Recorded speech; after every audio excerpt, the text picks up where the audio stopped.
చాలామంది పనికిరాని వాళ్ళు తిరుగుతూ ఉంటారు సార్. యువతే చదువుకోకుండా మందు తాగుతా, సిగరెట్ తాగుతా, గుట్కాలు హాన్స్ వేసుకుంటూ తిరుగుతా, వాళ్ళ వల్ల ఉపయోగం లేదని నా అభిప్రాయం సార్. మీరు వాళ్ళని చూస్తున్నా కూడా ఇప్పుడు దానికి మీరు ఏం చేయాలనుకుంటున్నారు? రెండు విషయాలమ్మా. పోలీస్ అధికారులకి ఆదేశాలు ఇస్తా, రేపటి నుంచి ఆ సమస్య లేకుండా చేస్తా. రేపటి నుంచి ఆ సమస్య కనుక ఉంటే నీకు నా ఫోన్ నెంబర్ ఇస్తున్నా, మెయిల్ ఐడి ఇస్తున్నా, నేరుగా నాకే ఫోన్ చేయొచ్చు.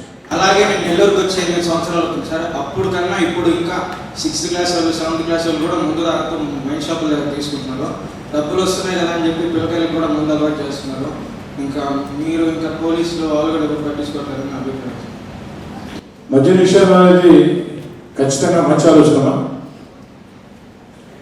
దాన్ని నా స్థాయిలో నేను తీసుకున్న నిర్ణయం కాదు.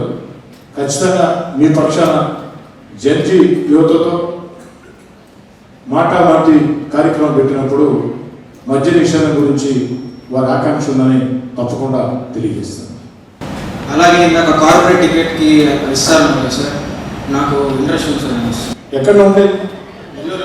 నెల్లూరు సార్. పెద్ద ఎక్కడ? బాలాజీ నగర్.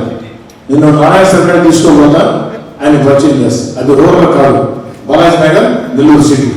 ఓకేనా? ఎన్ఎల్ హాస్పిటల్స్ అత్యుత్తమ వైద్య సేవలు సామాన్యులకు అందుబాటులో. అపార అనుభవం గల వైద్య నిపుణులు doctor Nagendra Prasad Kulari, managing director, గుండె వ్యాధి వైద్య నిపుణులు గారి ఆధ్వర్యంలో cardiology, neurology, surgical gastroenterology, orthopaedic, ప్రసూతి మరియు గైనకాలజీ, పల్మనాలజీ, జనరల్ మెడిసిన్, మరెన్నో పలు విభాగాల వైద్య సేవలు. అత్యాధునిక ఎక్విప్మెంట్ గల ఐసీయూ, ఆపరేషన్ థియేటర్, క్యాథ్లా, 24/7 ఎమర్జెన్సీ మరియు క్రిటికల్ కేర్, అడ్వాన్స్డ్ మిషనరీ గల ల్యాబ్, సిటీ స్కాన్, ఎక్స్రే, అన్ని కంపెనీల హెల్త్ ఇన్సూరెన్స్ సౌకర్యం కలదు. అందరికీ అందుబాటులో అత్యాధునిక వైద్య సేవలు అతి తక్కువ ఖర్చులో. ఎన్ఎల్ హాస్పిటల్స్, PVR కళ్యాణ మండపం ఎదురుగా, అన్నమయ్య సర్కిల్ దగ్గర, మాగుంట లేఅవుట్, నెల్లూరు.